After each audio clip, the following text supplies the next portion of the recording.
Hello everybody, welcome to another episode of Looking Beyond BO2's multiplayer maps. I have some unfortunate news for all of you, but this was much foreseen news. That's right, this is the final episode for the multiplayer maps.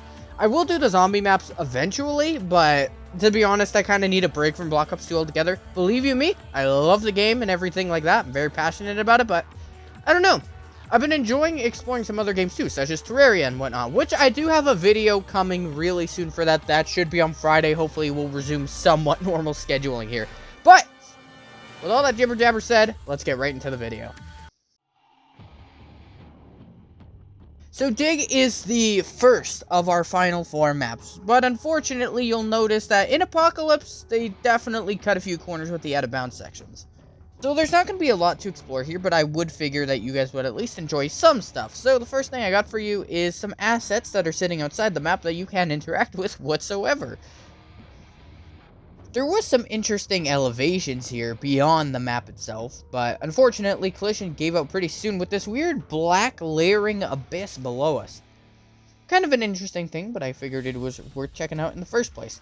This little roof up here also has collision and geometry to it as well, so that's a pretty cool touch, but everything beyond here definitely doesn't have collision. I still thought it was cool to look around on. So, you'll notice that Dig on the outside is pretty bare bones. There's a few low polygonal mountains, there's some elevation of repeated textures and things like that. Obviously, from the map it looks natural, but from a bird's eye view, it's nothing special. We've seen better stuff. In fact, I kind of get the impression that Apocalypse was sort of rushed compared to Vengeance. Maybe not rushed, maybe that's the wrong word, but I kind of get the feeling that they used all their manpower to make sure that Origins was as ambitious and creative as it possibly could be, whereas multiplayer they had to take a few shortcuts so they could manage to make 4 decent multiplayer maps and make a really good zombies map. So while it is a bit of a shame that there's not a whole lot to do in Dig as far as out of bounds go, there is one thing we can see, and that's the statue here. The statue, while not looking amazing up close, is still a pretty cool part of the out of bounds section. It's nice, it adds a little bit of character to it, and like I said, while it is bare bones on the outside here, you know, it's still nice to have little things like that. So Frost, which is arguably the better map of these 4 in terms of content to look at out of bounds, is next up on our list. And there's a couple cool things here, like you can look behind the counter in this little cafe area, which unfortunately doesn't have much except the piece of ground that extends beyond its corner. There's this weird open rectangular space that you can kind of see from the map itself, but this has absolutely no semblance of being here. Even as an inaccessible room, you'd think there might be some stuff there, but no, there's absolutely nothing. So this building has something interesting to it. These rooms are partially done, with a lot of lighting coming from inside of it. And there's curtains put over top of it, so it looks like there is some activity going on behind the curtain, when really, again, it's just a partially done room with a light source. Behind this counter, unfortunately, it's not like Standoff where there's a bunch of interconnecting rooms. That would have been amazing if there was, though. While this door here is snowed in, you can go through it, and it will take you to a place in the map that you can access through normal means. Pretty cool. So if you decide to go through this weird door in this room towards the end of the map, you will be able to go out of bounds with some collision there too. But the wall does a very strange thing as you do that, so just be aware of that little mind screw. Just outside the spawn, you can use the bridge as a sort of ramp, but it's kind of interesting because the part that connects the road to the bridge doesn't have any collision, but the bridge itself kind of does. You need a lot of speed to go up that thing, so if you tried it normally without maybe super speed or whatever, you would not be able to climb up here. I can almost assure you that. But these buildings here are very, very, very repeated, eventually going from low resolution to no resolution. What's going on over the frozen water? Well, we do have a lot of low resolution things here, but I figured I'd want to come and check it out anyway. These buildings over here are completely 2D, so don't pay any mind to them. And the water here doesn't span out as far as other maps have it, such as Studio or Cargo. Still thought it was worthy to check out and show you guys though. Again, it may be low resolution and stuff, but it's still a cool part of the map. So talking about this ice over here, anything going on under it? Unfortunately, no. Nothing. But, let's check if it's swimmable. Partially. There's a small space past the ice that you can swim in, but anything beyond that and you'll just fall right through. That's rather unfortunate.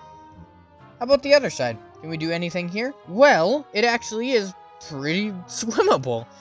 It's definitely easier to swim in, although there is an invisible wall, but if you do clip through it, you can continue to swim, which I thought it would end here, but it didn't. You can keep looking out the map and realize that it's mostly repeated stuff. This is definitely a hell of a lot better than Dig, I will say. I'm not trying to throw shade here, I'm just being objective and honest. But yeah, again, this kind of solidifies my theory that perhaps they needed more manpower on Origins, which, again, if that's the case, that's totally okay. But, looking at this windmill here, you can kind of walk around it, which is pretty cool. I thought that was fun. This bridge here is also a nice addition to the map, where this building here just clips right through. What? I got one more part to show you guys before Frost comes to an end. So this is the back of the other spawn. We looked at the bridge, now we're looking at this, and there's stuff here. You know, you can kind of run around and go through the bushes and things like that, but you won't find anything super interesting here. Still thought it was cool to show off. And I think that will bring Frost to an end. Our second last stop in the multiplayer maps is Pod, and once again, there's not a lot to expect here. I said Frost was probably the most detailed of the maps, and I meant it. Going through a couple inaccessible doors, and they got darkness here. They got the wall of the other room and a lot of geometry from the other parts of the map that you can see, but nothing special there. Oddly enough, the pods on the insides, they're two-sided, so you can see from both angles. Even the ones that are off the ground you can take a look at too, and they also have two-sided geometry, which is pretty nice. This one up here actually has a little bit of collision inside it. You phase through the ground a little bit, but the fact that you can still walk around is pretty cool. As for the out of bounds part of it, you're not going to find much here. We reach a point where, unfortunately, the environment is just a little bit repetitive, I guess you could say, and it just fades out over time. That's just the way of Pod, I guess. Interestingly enough, though, the sand down here does have collision, which is really cool. And the water is completely solid in this. The terrain is not solid at all, however. And unfortunately, the other side of the map is very similar to the side we were just on.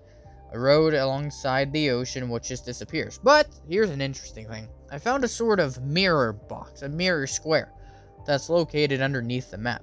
And I was curious about it, because obviously you can't see this during normal play. I mean, why would you be able to? But it's the fact that it mirrors the skybox so well. I don't know what this is, or why this is, or something like that, but that's a pretty interesting thing, and arguably the most interesting thing you're going to find here in this map. Sadly, I never got around to testing out to see if the water was swimmable, because I was so preoccupied by the fact that you can walk on it. Anything going on with the outside pods? Not really. There's nothing particularly special here. They look like weird roboticized kiwis though, so we got that going on, I guess. But here's the entire map in its, well, entirety. It's nothing special. I'm not a big fan of Pod myself, but at least it's kind of cool out of bounds. There's some room to roam around and a couple interesting features of it. So, better than Dig, not quite as good as Frost in my opinion. Our 31st and final map, Takeoff. What got my attention first was the model of the solar system above us, where, if you take a look, you'll notice that this is in fact a borrowed asset from Plaza, taking place in the Club Solar area. But, you can look at each of the planets and see that they have a small amount of detail dedicated for them. I thought it was a really cool way to integrate something from a different map and turn it into something completely new, rather than reusing it for the same purpose.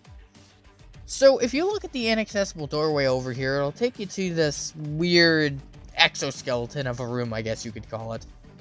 I didn't even know this was there, but if you look up, there is a doorway here that you can check out, and yeah, it takes you to the same part as before. Also, if you look on this side of the building, you'll notice that the balcony does have some doors that don't really lead anywhere. There's a little elevator room going on here as well, which I thought was a cool touch. I'm glad we can see through the transparent glass. This door right here has some stairs that you can't really climb up, but it will take you closer to the top of the building where you can see the exoskeleton of it. Kinda cool. Looking under this little open garage, is there anything going on in here? Well, there's a little bit of something in one bay, but not the other. Still thought it was cool to check out though.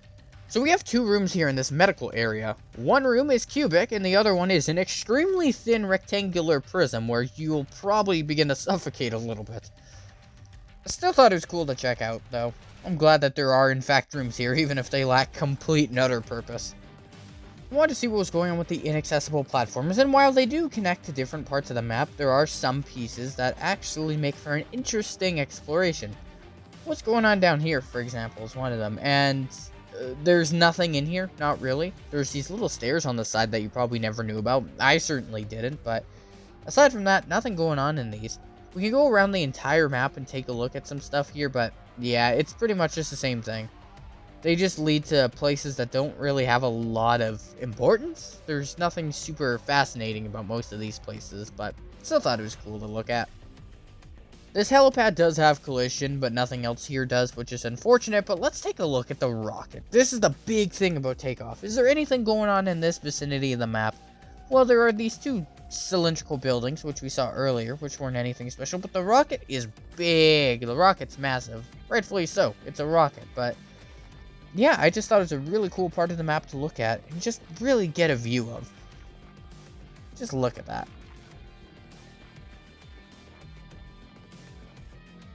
For the last time, ladies and gentlemen, is the water swimmable? Let's place those bets. Let's see what Takeoff water's like. Oh, I teleported. What's going on here?